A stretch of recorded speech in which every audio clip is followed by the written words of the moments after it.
for 25, 26 years, it was just like, what if it goes wrong? So there's that sacrifice. It's like, what is my definition of success? I'll go back to, it's like, do I want to do that? Do I want to do sleepless nights? Do I want to put my family, what am I willing to sacrifice? Again, that's one of the things when I'm struck. It's like, okay, effort is never wasted. Like, give it a crack. If it doesn't work, at least you tried. It's a battle between the two, the comfort zone and the atom that wants to do this amazing thing in life. Hey, it's Nathan Bush, or Bushy, joining you from the land of the Turrbal people here in Brisbane, Australia. Hello and welcome back to Add to Cart for 2026. I hope that you've had a chance to switch off, to reset, and maybe even start thinking about the year that you want to have this year, personally, professionally, and everything else in between. And today, I've got the perfect guest to help you do exactly that. Adam Jelic is the founder and the managing director of MiGOALS. It's the goal-setting brand that's been helping hundreds of thousands of people get their shit together for the last 15 years. What started as a homemade diary in a Melbourne office has turned into a globally recognized self-development brand sold through Officeworks, Amazon, and some of the biggest retailers in the world. But behind the beautiful product is a very powerful story. It's one of anxiety, action, and long game thinking. In this episode, Adam gets really real about what it takes to build a business,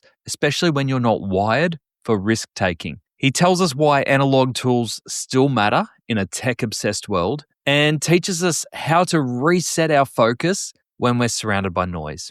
And in e-commerce, I don't expect the noise to get any softer in 2026. We also talk about US expansion, Amazon learnings, TikTok affiliates, working with brands like Canva and Lululemon, and how to make goal setting actually stick. I couldn't think of a better episode to kick us off in 2026. Now, before we do, I want to say a special thank you to our partners Shopify and Klaviyo, who have returned in 2026 as our gold partners, and you'll be hearing a lot more from them this year. I couldn't think of two better partners in e-commerce to continue the journey with us on Add to Cart. So I'm extremely grateful for their continued support and to help bring you the best information in e-commerce. All right, with that, let's get into it. Here's my conversation with Adam Jelic from MiGOALS.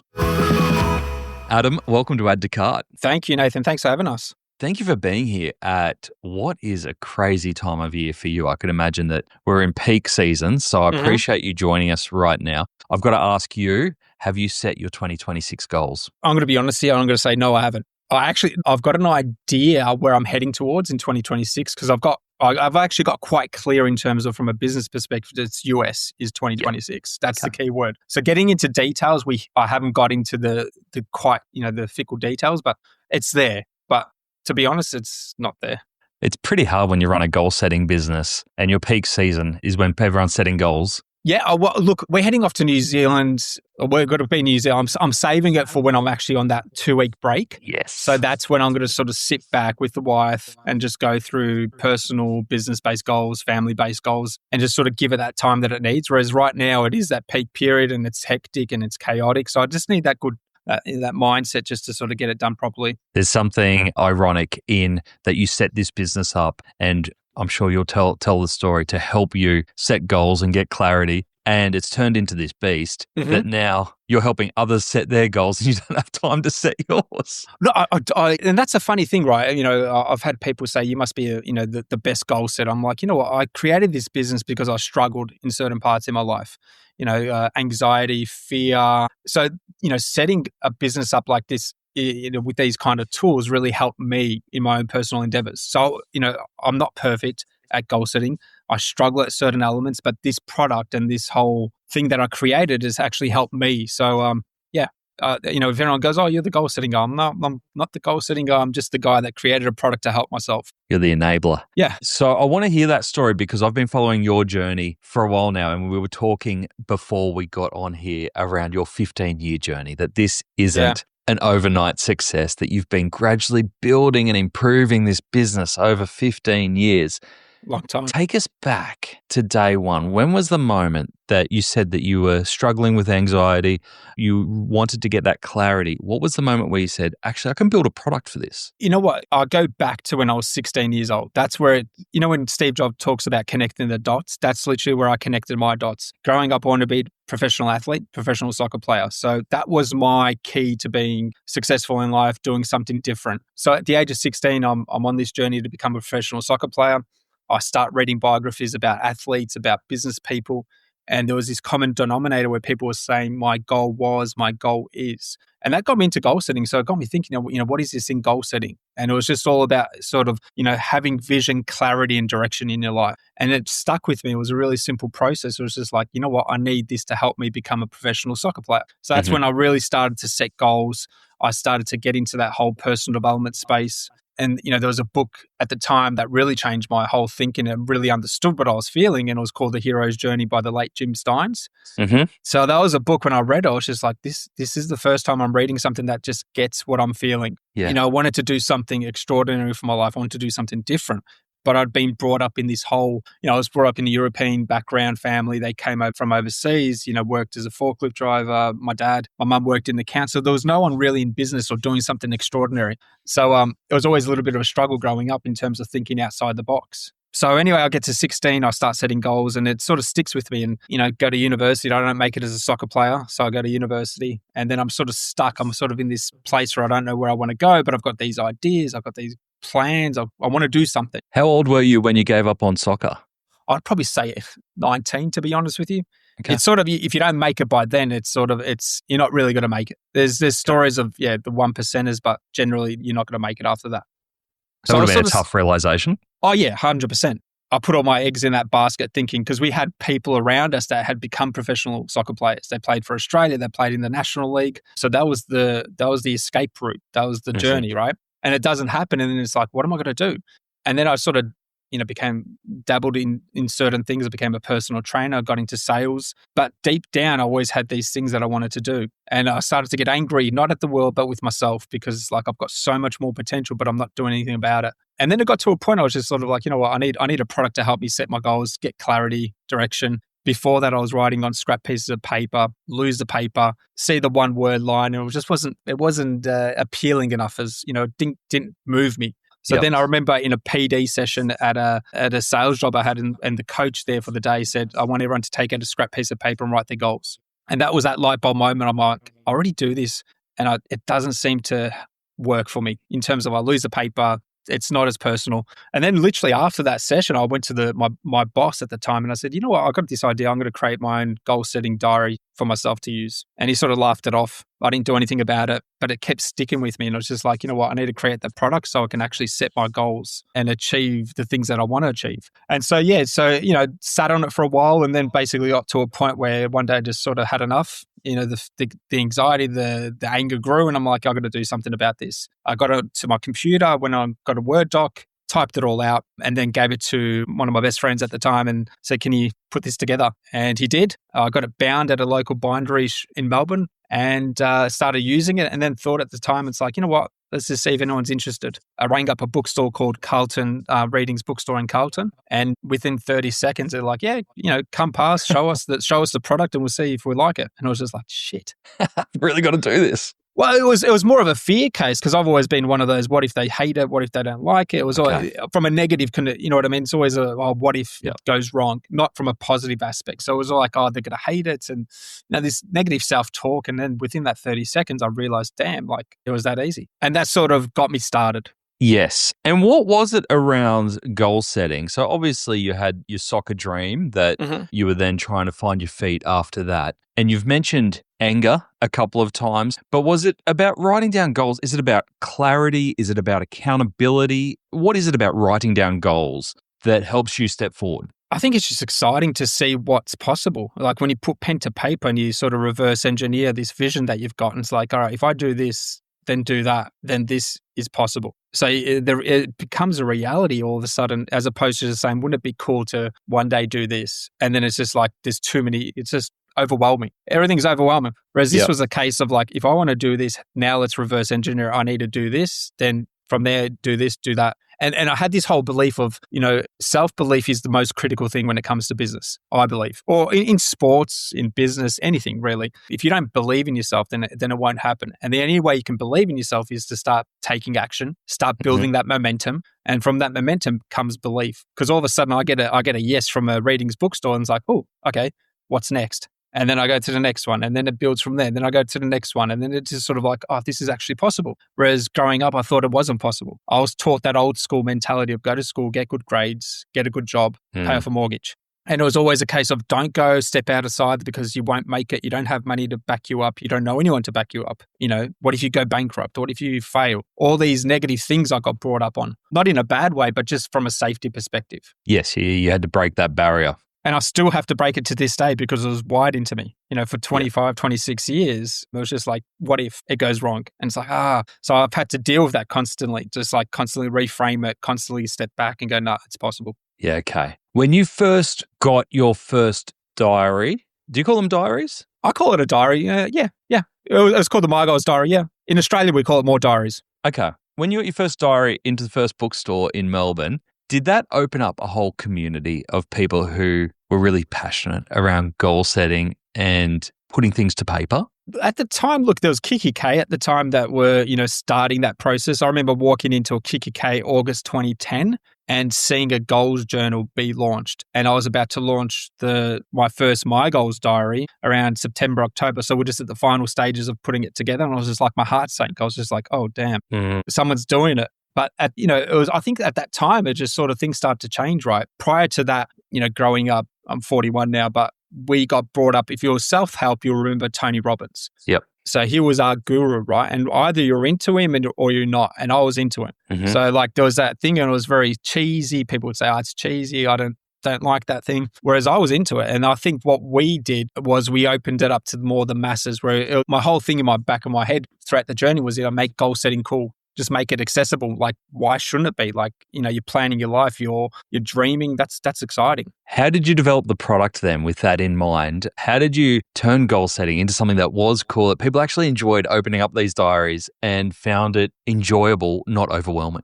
I created a product for myself. Like that's as simple as it is. And then through that, I've realized whatever most of us think as an idea, you could be rest assured that there's millions and millions of other people around the world that are probably thinking the same thing. So we're not wired differently. I believe, most of humanity is wired basically the same, in terms of our feelings, what we want, what we're chasing. We all got the same wants in life, I guess. There's obviously your percentages on both ends, like a 1 or 2% that are just different. But generally 90 something percent of us have the same things. And I realize whatever idea you have, you can be rest assured that there's a lot of other people out there and you just got to connect with them some way. So that was it. I created a product because I wanted that product. I was like, okay, I love Tony Robbins, but I had one of his journals and it was just too full on. So I'm like, all right, let's break it down. Let's make it a little bit more user friendly. What are the important things to ask when you're setting your goals? And I sort of came up with, what, why, when, how. Okay. Get into more detail as opposed to a lot of people are in the habit of just like, when I grow up, I want to be this. It was one line and there was no how to essentially with it. There was no why associated with it. So it was just sort of like a comment like, wouldn't it be good to be this one day? Whereas our product was break it down, think about it a little bit more, have some steps, and then, you're giving yourself a better chance of success doing it that way. Yes. Okay. And when there is, goals, just like everything, goes through trends, right? There's different ways of looking at goals, and you can start with SMART goals and OKRs and all. Like, everyone's got a philosophy on how to write goals, whether it's for personal use or for business use. Have you tried to evolve the goal setting process, or have you stayed true to what works for you? I think our approach evolves, like how we tackle goals. The fundamentals don't change for me. The fundamentals of why you're doing what you're doing, what is the feeling you're chasing, like just having that clarity of that direction doesn't change. You can word it differently. You can come up with a new method. It's like the fact that you're writing something and working out a way to achieve that won't change. And for me, I've always had the saying of, goal setting doesn't guarantee success, but it improves your odds of success because you have now a direction in your life. You have something that you're aiming for. You have focus. Now, the biggest thing that we're struggling with this day and age is focus. Our dopamine levels are, through the roof, thoughts. It's such a weird time because it's never been easier to start a business, but in terms of, we're so scattered in terms of, that's a good idea. That's a good idea. We sort of lack that, stick to this, run with that. And Whereas before it was just like, this is what I want to do. This is what I'm going to focus on. Whereas now there's too many opportunities. Yeah, that's interesting. So it's a way of narrowing in on the right opportunities. Filter. It's the filter. It's like you got to filter through that noise in your head, and that's where goal setting, writing things down, it helps you. Like otherwise, it's just too much, right? It's like shiny object theory. It's like, oh, that's cool. Oh, that's good. That's good. And for me, I've realized over time, and I've heard other entrepreneurs talk about, I go drive down the road and I go, that's a cool business idea. I see something. I see a problem. I go to a cafe. I'm like, oh, okay, I saw something that could be better. Wouldn't that be a cool idea? So it's why the ideas that I generate just keep coming. So I need a filter process to help me just sort of say, that's the one that I'm passionate about. That's the real one. Focus on that. And I could imagine in your business where you've got different formats, you've got calendars, and I saw that you're expanding into digital products, that even within your own business, there wouldn't be a shortage of ideas that you've got. How do you filter what is a good idea for MiGOALS versus something that you can leave on the table for a while? I mean, you look at a broader perspective, you look at the market, and you think, okay, what could help someone in this specific thing? You look at trends, like gratitude is a big thing, wellness is a big thing, sleep's a big thing. So it's like, what can we create that might help someone get better sleep, practice better gratitude and so forth? And then we just break it down from there. I mean, in truth, I mean, there's, you can come up with any product. I mean, the fundamentals, the ones that you're really passionate about are the ones that sell the best, I find. Still that diary is still our key seller. It's like the one that's the OG, and that's the one that came from like the true space of like, this is what I need. This is what I'm going to create. And it's 15 years down the track, it's still, still changing people's lives. I'm still getting emails about, this product has helped me do this. Thank you. Which is, when you put your heart as well. What's the craziest story you've heard from a customer around how your diaries help them, lock onto their dream? A crazy story. I mean, there's been two that come out. There was one a few years back, ex-AFL player that played in the AFL back in the day, had a business doing really well, and then got divorced, lost everything, suicidal, on the couch, drinking alcohol, drugs, everything. And then he picked up our book and then helped change his life. He literally just went back to basics, writing things down, ticking things off, writing his goals. Yeah, sent us this email just sort of like, your product basically saved me. And then just recently, another similar story, a guy from the UK, Sam, and basically his story is, was overweight, depressed after COVID, had no direction, drinking a lot, suicidal thoughts. And then same thing, he saw our product. I think his mum told him, bought him that product and started ticking things off. He's running Ironmans now. Wow. Yeah. Like you should see the before and after.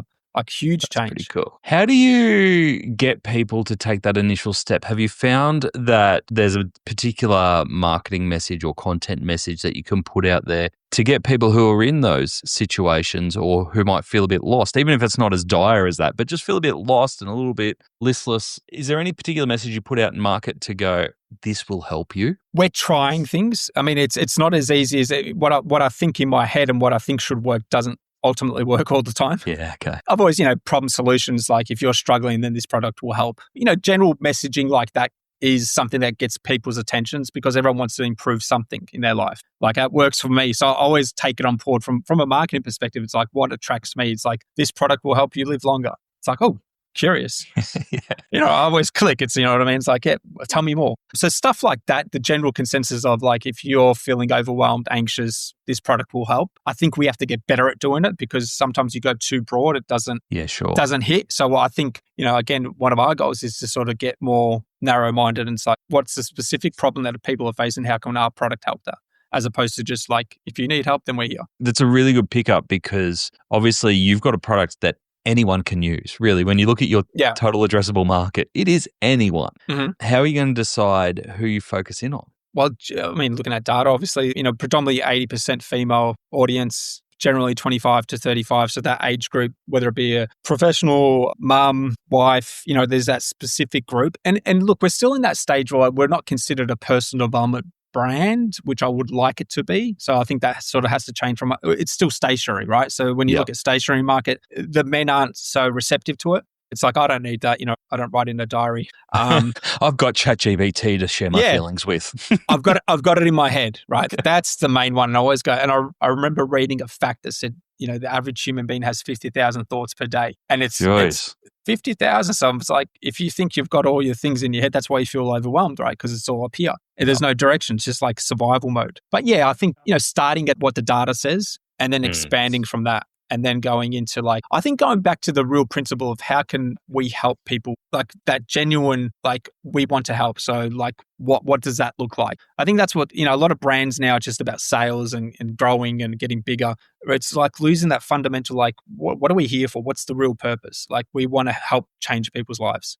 And that's sort of, well, it's been a realization the last few months. It's like, you know what I mean? You get caught up in that whole like grow bigger, better, it's all about money. And it's like, no, go back to fundamentals. It's like, what am I doing it for? Like, what do you want? What makes you feel most alive? And it's like those emails, your product changed my life. And it's like, oh, damn, that feels good. Do you feel that's always been in the back of your head, being that you're a 15-year-old business, feels like you haven't gone after growth at all costs in those 15 years. You've gone steady from the outside. And it was interesting that you talked at the start around not being wired this way. Like you actually like the security, like that's your background, is secure, stable. That is my default.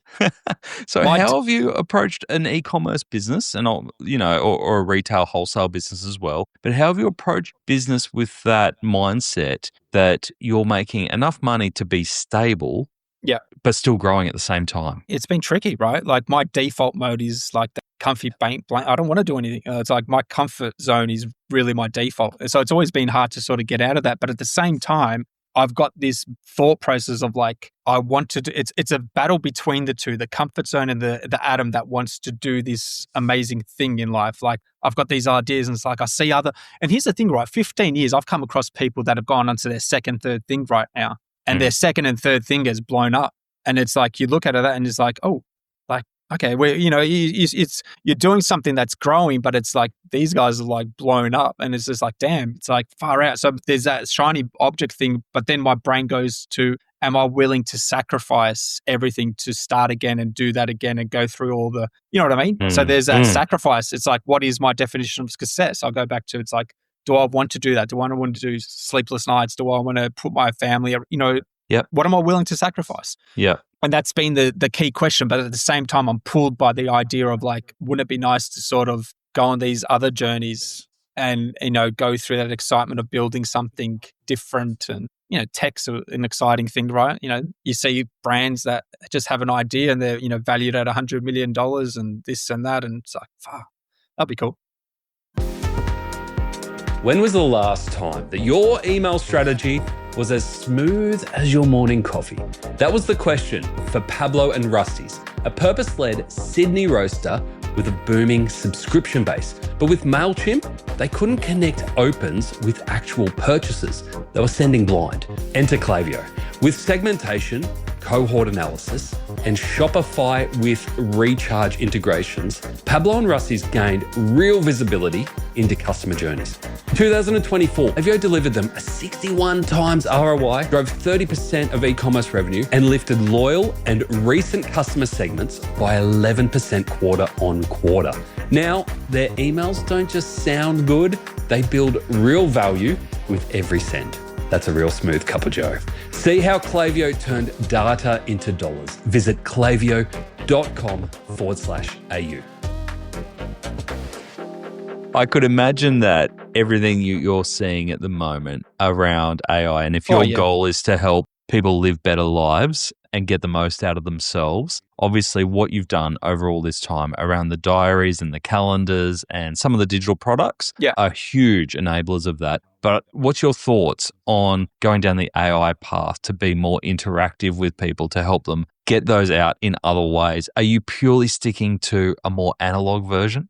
Look, I think analog has its place. I see a lot of trends now talking about, 2026, people going back to analog, a lot of more immersion, people-to-people, community-based. The obvious signs are that there's a big group that are sort of the AI, the tech, the constant feed, the social feed. It's getting too much. And so we want to go back to basics. I see that happening, which is great for us. But at the same time, I've always had that theory of like in a perfect world, in a perfect scenario, everyone would have a coach, right? To get the best. You look at AFL players, you look at sports players, they've got, their days mapped out. They've got someone watching what they eat. They've got someone watching how they train, like how they think, essentially. It's like, that's, I think, where we're heading to, where we're going to have a position where we've got ChatGPT is already doing that at some extent, where they're saying, all right, best thing for today, based off this to get the most out of you is let's do this, tick this off. So once I can bring that human element of like making you feel like it's real, it's like it'll make us more productive. It will make us, achieve more. So I can see it heading down that way. I always looked at our products as that first iteration of a coach. So you can't afford to have that personal coach. This is like your own personal coach where you have to fill in, you have to work on yourself. Yeah, whereas down the track, there will be stuff where it's like, you see every trend. You see, back in the day, personal training was only for the wealthy. Private chefs was only for the wealthy. All these things are now, you got Ubers, you got the meal plans and stuff like that. It sort of comes out to the mainstream some way. So people had coaches, the high end, now that's got to come out some way to the general public. And I've heard you talk about community before, because I think that is a thing that goes alongside coaching, is if you feel part of a community, then you become more accountable to that. As someone who sells a product, I could imagine that, I don't know, maybe this is just me in personal experience, that you can get a journal or a diary such as yours and you get all excited. It's the same as gym memberships at the start of the year, and you get into it and then life gets busy and it falls away. Do you see yourself as having a role in being that coach, in kind of reminding people and coaxing people along to continue using your products even after they've purchased?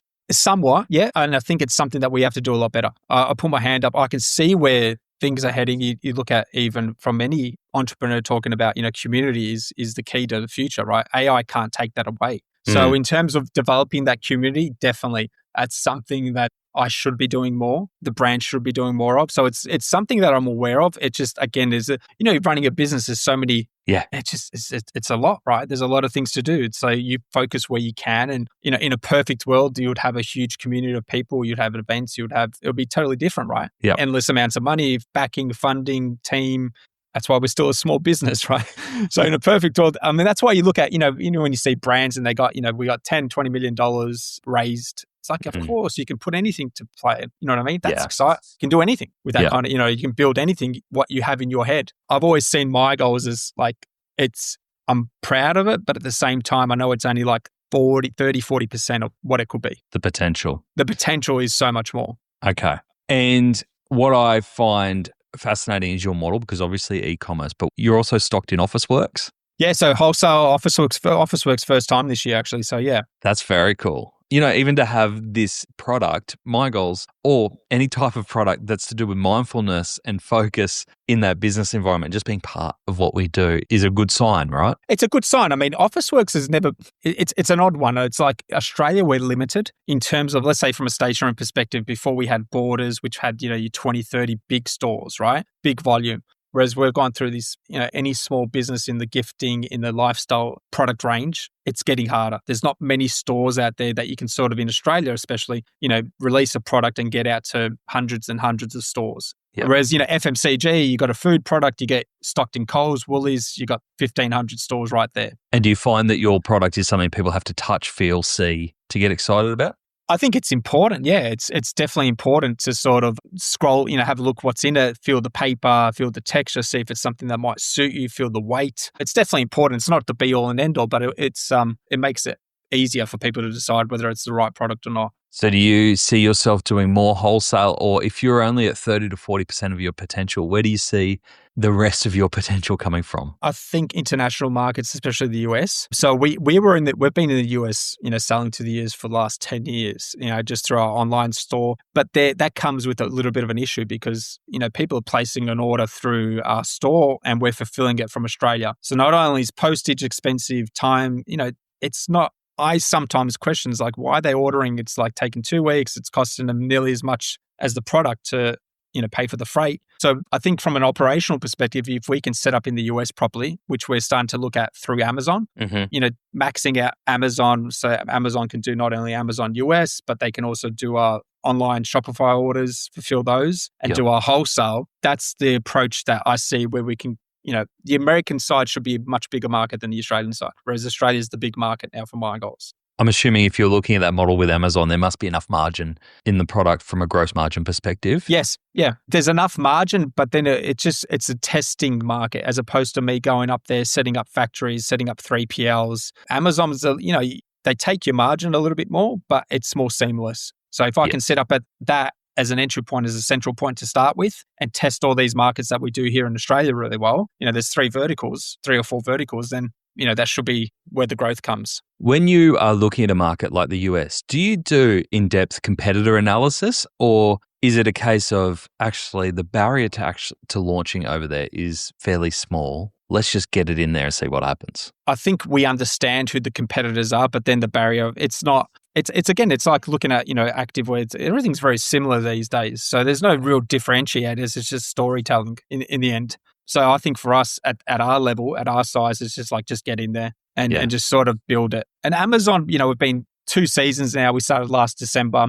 It's starting to pick up, you know what I mean? It's doing its own little thing, which is great. So you sort of start to see like, okay, if we can get America going better. And before COVID, we actually had sales agents there. We've always had Barnes & Noble that have bought from us from the last 5-6 years, which is great. But it's always been tricky because of from an operational perspective. Like even if when we started getting like wholesale orders after COVID, it was just too expensive to send it from Australia to the US. Yeah. Like we'll get a $500-$600 order and the shipping was $300-$400. Yeah. So I just pause it and it's just like, no, until we set that up properly and we have the headspace to go in there and focus on it, it's just, do what we can. If someone comes online and buys it, great. And they still have, which is good. Having that local presence on Amazon, what have you learnt from being on Amazon so far? Is there anything that you've done or you've changed that you're like, oh, that was a really great unlock? What I learnt about Amazon is it's a beast. Like it's a beast to set up. Like I've had a guy that we've used locally, young bloke, super helpful. Like if it was up to me to set it up, or it's just Amazon's like, it's hard to set up, like to get it right. So you really need the right person that understands Amazon. The listings have to be different. There's parts that most people would start the process and go, this is too hard. Yes.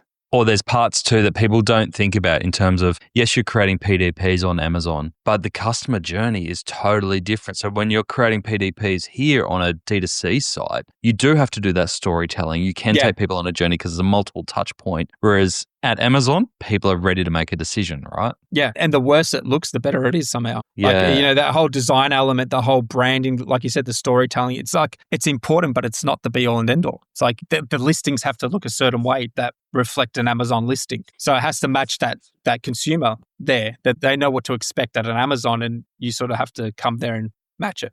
Are you doing much Amazon traffic driving through their ad network, or are you relying on more organic? I think a little bit of both. So definitely the ads we're starting to pump out that I'm aware of, that I've seen. So it's definitely helping, yeah. So if you can get the beast right going on Amazon, then it can open up the other stuff, I believe. Yeah. And I'm starting to see, like, we had October, we launched again with the new 2026 stuff. It was a little bit slower. And November, I thought would be a little bit more, obviously with Black Friday. But what we came across was that, people are delaying their purchases till December from a direct perspective there. It feels like now that December's come, now the orders are starting to, come through, quite a bit, which is great. Whereas I expected it to start early, but again, consumer behavior, it just seems they're waiting. It's like, and especially knowing they've got 1 or 2 day delivery. That's right. That's the difference. Whereas when they were buying from us, it was like you'd see September, October when we launched, people from the US would buy and factor in the 2-3 week shipping. Yeah, it was just a little bit of a different expectation, whereas Amazon's like, yep, get it next day. Yes. I recently spent some time in the US working on content there. And one of the things that I realized in the US is when you talk content there, most of the time people immediately think influencers and content creators, so external to your own business, where I think we've definitely got a huge element of that in Australia, but we often think too around what content can we create internally to put out there over there to scale in that market. It's we need to amplify this using content creators and influencers. Is that a big part of your strategy? I think so. I mean, like TikTok Shop and affiliates and all that, you see, if you're in Australia, you don't have that. Whereas, in the US, you got that open, you see all the brands that are doing well, you see how they compare to each other. Some have got like 30,000 affiliates working for them on TikTok Shop. Like that's just driving so much views, and it's a noise game at the end of the day. So in terms of adapting to each market and finding out, okay, so if UGC, like I've tried to go more founder-led, and I hate social media. I mean, I not hate it, but I mean, I'm at an age where it's like, I've never been on social media. I was never, I go on it to look at stuff, but from my own personal profile, it hasn't been a thing that I've done. I don't think I've posted on my personal profile for the last 5-6 years. But I understand the importance of it. So it's like, again, fighting it, but just realizing, this is the game we play, so I'm going to have to sort of come in and join. But yeah, understanding, like getting people out there in the US, already looking at, how do we seed the product to influencers there? So, signed up to this mum event, seed our products out there just to sort of start the process, whereas we can go a little bit harder in 2026, especially second half of 2026 when we're launching the 2027 range, and just sort of hit the ground running, get connections with people that are in the market there. So I've got a couple of people that buy our product or know about us, and sort of developing those relationships now, and they've got a good, decent following up there as well, which is good. How strongly do you hang on to your brand? Because I could imagine that your product is really great for social media, both in terms of a topic, right? People love talking around goal setting, but also mental health and clarity and self-help. So that's a really rich area. Plus, it's visually beautiful what you've created. So it is right for that area. As you are handing over control to other people to create content for you, are you precious around how they represent it, or do you want it to be more authentic? You know what? I'd have to say I sit in between, right? We started when social media was the pretty feed, right? And that's hard to let go of because I still don't understand, some of the things that get traction, some of the things that blow up. I'm like, really? It's just, it doesn't make sense, right? You haven't done a founder apology letter this season? Everyone's doing Mate, it's like, I say it's a different game. It's like before it was just the brand represent. I mean, you look at like a brand like Bellroy, you know what I mean? Beautifully executed, nice feed, everything on point, you know what I mean, from a marketing. But that stuff doesn't seem to be, it can work to a certain level, but it's changing, right? They want, like you said, they just want everything that's on trend to get the algorithm going, get people's, attention. And then the more sillier you are, the better. Yeah, and I guess for a brand like you're about cutting out the noise, not adding to the noise. So it's a hard one, right? When you're chasing sales figures and expansion, how do you play to your brand without looking like you're trying to take everyone's mental headspace? I don't know. I don't have the answers for you either. I don't, because I'm trying to work that out. It's like, maybe we should do that. Maybe we should jump on this trend. Maybe we should, you know what I mean? It's all about, do that, do this, do that, throwing stuff against the wall and seeing what sticks. Yeah. Ideally in a personal, like I've said, I run this brand that's predominantly female based. 80% is female. It's like, I've got different mindset in terms of what my goals and motivation and all that represent for me. So if I went down and done what I want to do, I don't know if it would work. Maybe it would. Big difference, isn't there, between creating a product that works for you, but then also marketing, because even though you've got a product that works for you, you've got to allow other people to see people like them in the communication. Yeah. 100%. Like the music, everything, like what I like is totally different. Like I'm 80s rock and, Bon Jovi and, power ballads. And I'm like, 80s movies. There would be some pretty epic content. I mean, in a perfect world, right? I want to do like representations of, 80s movies that we grew up, Van Damme and all these characters and do like silly stuff. But I know, I tell my kids and they're like, Dad, you don't do that. So cringe. How old are your kids now? 14 and 11. Oh, yeah. You're at the good judgmental stage there. Oh, judgmental. They see me on the, you know what I mean? Like I've done a couple of Instagram things and they're like, they're telling their friends and their friends are coming out. We saw your Instagram thing. It's like, and they're mocking me. And I'm like sitting there. I'm like, what do I do here? Just go back to your diary and journal it. Yeah, I literally am. I tell one of those moments, I'm like, I'm trying. Like, I'm just trying to be cool, right? It's like those dad jokes. I'm in that sort of dad phase. Yeah. Embrace it. Embrace it. Expanding into new markets isn't just about selling more. It's about selling smarter. Every region has its own rules, currencies, and customer preferences. But with Shopify, global expansion is simple. Localized storefronts, tailor experiences, and build trust, all from one unified platform. Shopify removes complexity so that you can focus on growth and deliver tailored shopping experiences for every market, in-store and online. Accept over 100 currencies with Shopify payments for fast, familiar checkouts, and use built-in analytics to identify your most profitable markets. One platform built for global adaptability so you can scale without growing pains. Visit Shopify for Enterprise to learn more and start selling worldwide. What I loved, and I didn't realize you were doing this, is that you're also working with some pretty incredible corporate brands like Canva, Lululemon, and Koala. I mean, that's pretty cool to be in with those brands. Tell us, how did that come about and how are you helping those teams? Corporate's been 80% organic. Like Okay. it's just reaching out. I mean, we've had Apple reach out. We've worked with Snapchat. We've worked with, Facebook, Fair40. Like all these brands have just sort of, from time to time, it's like, hey, we've got this event coming up. Can we get product branded? Hey, we've got a team. Can we? And the ones that keep coming back, I mean, Lululemon and Canva are great examples. Every year we're doing stuff with them. So Canva order gratitude journals for their starter packs. I believe that's what they do. They go through a third party, but every few months there's an order from Canva. It's like a gratitude journal with Canva on it, which is fantastic, right? So they're, obviously that's for new starters, and they're big on gratitude and journaling and sort of, mental health, which is fantastic. Lululemon as well. I was an ambassador here in Melbourne for one of their stores for 2 years. Mm-hmm. But again, same, like you look at what they represent, what they want to do, what they want to achieve. It's very MiGOALS aligned. So, all ambassadors every year, they order for their ambassadors, they order for their teams, they order for events. So I think it's just, the product relates. I just got Ticketmaster I'm dropping off tomorrow. Like, there's all these cool brands that just pop up and saying, hey, Marshall, real estate agencies. And I think it's been organic, and we haven't done enough in that space. But what we're, again, for 2026, it's finding the right people who can help execute. We're looking to do more workshops. So I found a really good facilitator, a close friend of mine, super good facilitator. So just sort of bringing in that MiGOALS methodology. I've got this belief of like, MiGOALS it's about, 4 parts. It's self-awareness. Products go through that self-awareness phase where it's about understanding yourself better, strategy, like your vision and your goals, and then it's action, how do I show up every day? What do I need to do? And then that fulfillment piece, which is like enjoying the journey. So these are those 4 things. If you get right, you're doing pretty well. You know what I mean? In terms of you've nailed the life in some respects. You know what I mean? You know where you're heading, you're doing the right things, you're enjoying the journey. Tick. Which of the 4 are you best at? Well, I need to work on the fulfillment aspect. Okay. Action, I mean, planning. I'm the planner, the idea, right? So in terms of that second part, that vision and the strategy, the ideas, I put my hand up. I need help with the execution. Like, because when you're constantly wanting to change between things, it's like, oh, I like that. Well, should do that.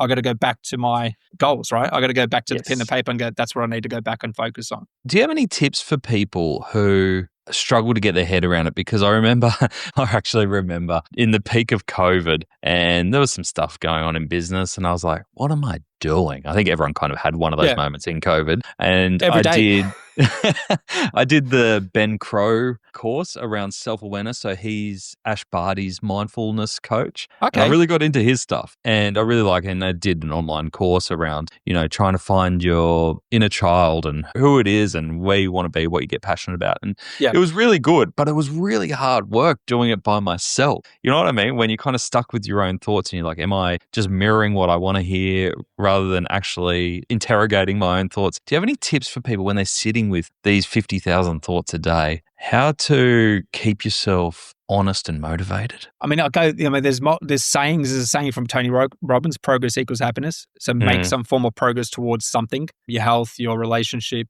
One of the ideas that you have is to pick something and take some action towards it. And that's like, if you implement that on a day-to-day perspective, it's like a very simple, like I think life is simple. Like we sometimes overcomplicate things. And, like I said, goal setting struck to me, it made sense, right? It was just simple. It was just like, this is what I want to do and this is how I need to get there. And it just gave me that direction. Whereas people overcomplicate it. They're like, I tried goal setting, it doesn't work. I'm like, it's not supposed to work every single time. It's just there to, it's your Melways, it's your map. Like you're going to get off direction. You're going to go one way. You're going to go back. Obstacles are going to come up. But it's just like, but get back on track and make progress the next day. Build that momentum and go again. Show up.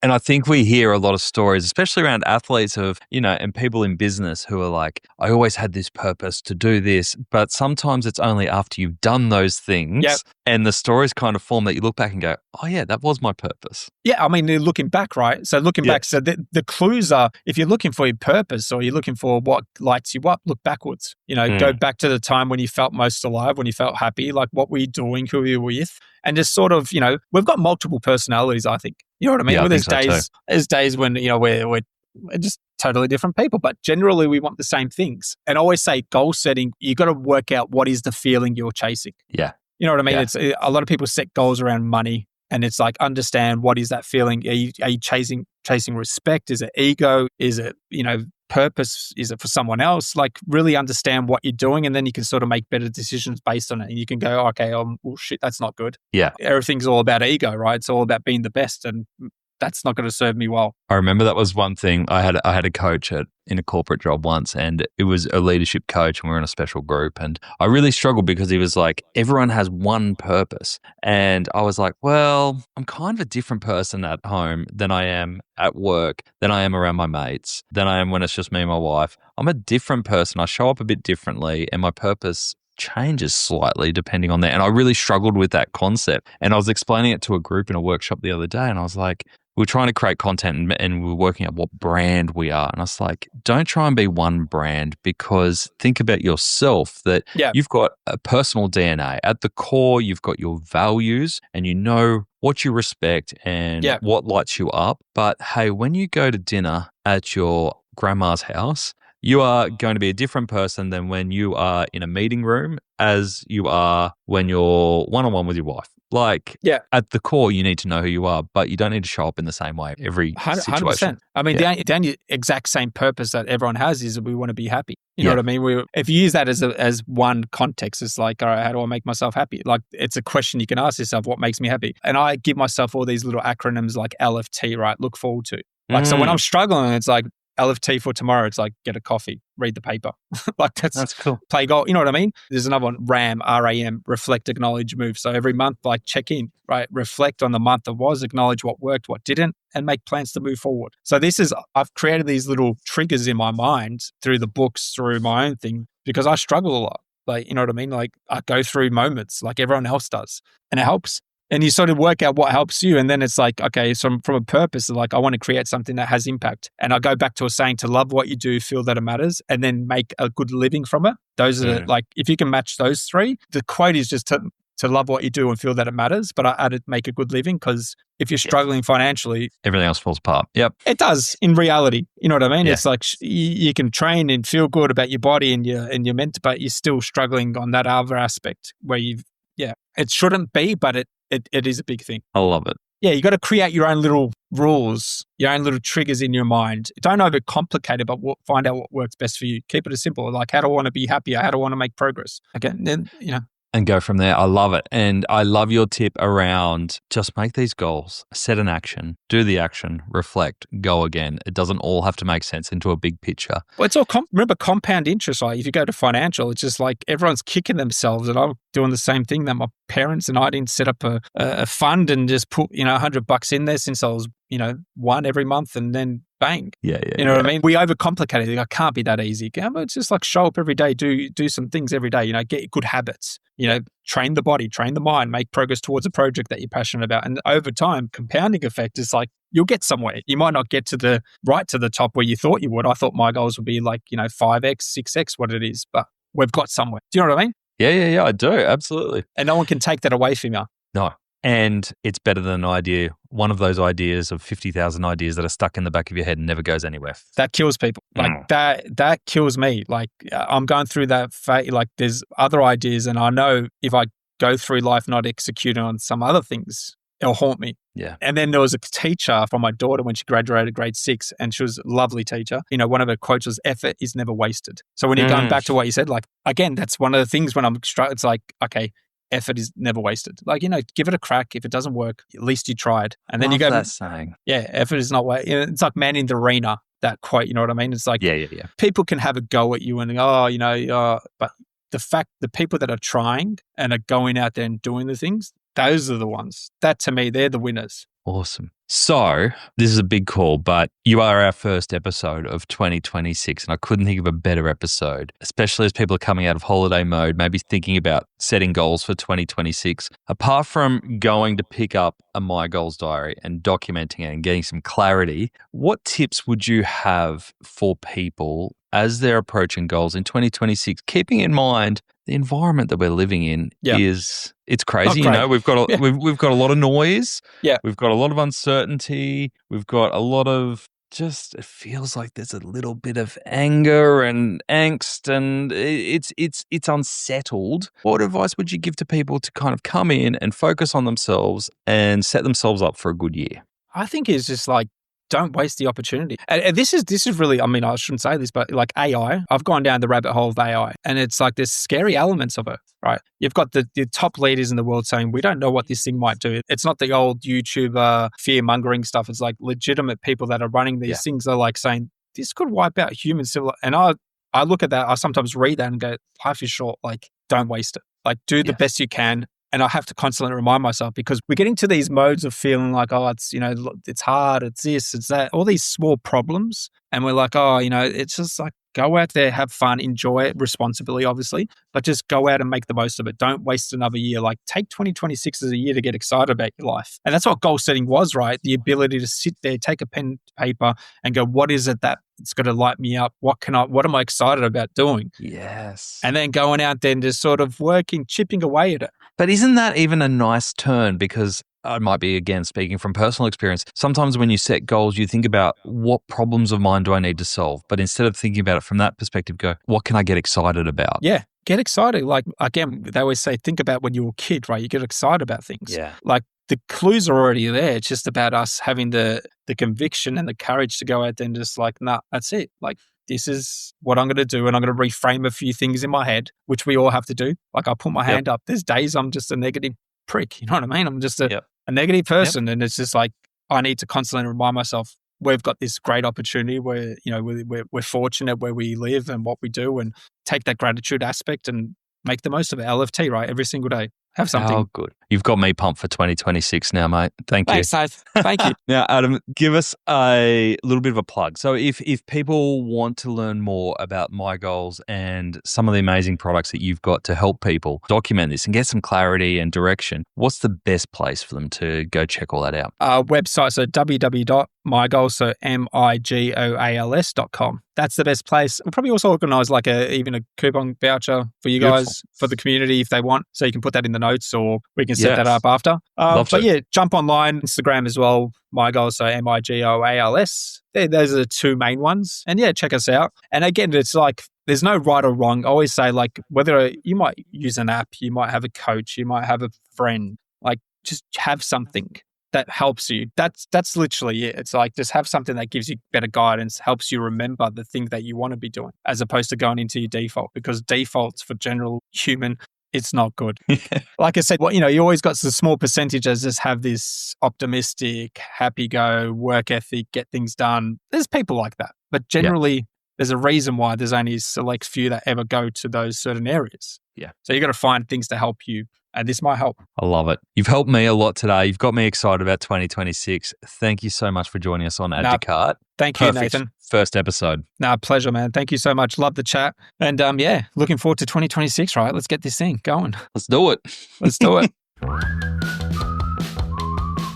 Now, if you haven't already, I hope that conversation got you in the mood and got you motivated to be scratching out some 2026 goals, and ideally, not the ones based out of fear or fixing things, but the ones out of excitement, because I think that was a really good call out by Adam at the end, is that, yes, while there is so much happening around us and it will continue to happen through 2026, we've got to take personal responsibility on finding our own excitement and pushing ourselves forward. So that was a key lesson for me. Now, here are 3 other things that I took out of that conversation with Adam from MiGOALS. Number 1, when looking to expand internationally, you need to understand the operational reality of that. Adam told the story of Barnes & Noble, who had been ordering with them for years, but the shipping from Australia made wholesale margins impossible. It was costing up to $400 to ship a $600 order. As you heard from him now, he's still focused on expanding into the US,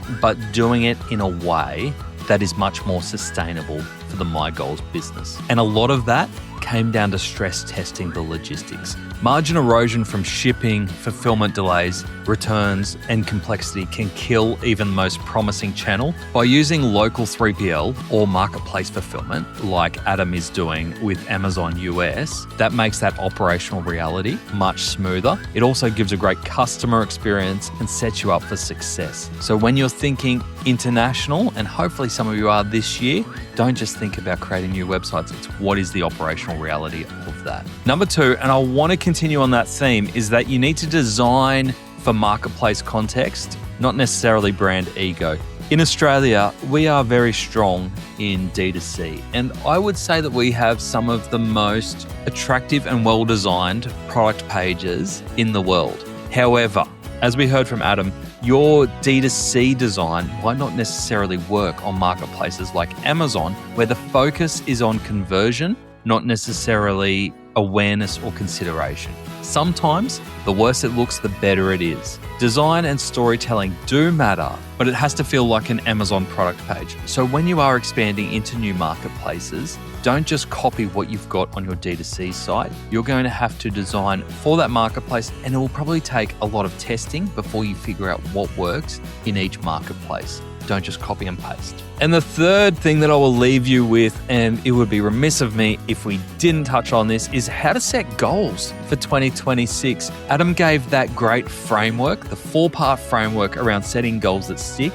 It's about clarity, strategy, execution, and reflection. Sometimes we get caught up with our goals on creating the perfect wording for that goal. Like, what is that one sentence? But as you see, that's just one part of the goal setting framework that Adam lays out. So you need clarity. You need to know what you want, otherwise you're just reacting along the way. So what do you want to achieve in 2026? And what are the metrics that support that? Could be growth, profitability, stability, doing less, whatever it is for you. What is it that you want at the end of 2026? Then you've got to set the strategy. What is the plan and the roadmap to making that happen? What are those little milestones that you need in Q1, Q2, Q3, Q4 to get there? Tie that back to your strategy and understand how each quarter will move the needle for you. Some people might even break it down into months or weeks. Then there's the execution. A lot of the time when we're thinking about goal setting, we don't actually put execution into the mix. Taking action is the most important part. And not only in terms of achievement, but as you heard from Adam, it's also about building belief in that you're doing the thing and you're getting momentum. So assigning clear ownership to the goals and the strategy that you set out, setting weekly targets, celebrating small wins. Action is the bridge between strategy and results. And lastly, making sure that we take time for reflection. You can't grow without stepping back and looking at what worked and what didn't, and then we adjust from there. So build retros into your processes. Do monthly or quarterly check-ins, not just for your dev teams, but for anyone who is involved in achieving your goals. By breaking this down into clarity, strategy, execution, reflection, you're going to set yourself and your team up for a brilliant 2026. It is so good to have you back. If you are joining us for the first time, make sure you hit that subscribe button wherever you're listening. We're going to bring you weekly episodes all through the year to keep you up to date in everything e-commerce. And if you haven't already, come and join our Add to Cart community. There are hundreds of e-commerce professionals in there discussing e-commerce opportunities, problems, asking questions every day. It's free to join. Come and join over on addtocart.com.au. All right, it is lovely to be back with you. Thank you again for joining us. Whether you're back at work or not, I hope that you are enjoying the rest of this festive season, and I look forward to bringing you even more amazing guests in 2026. See ya.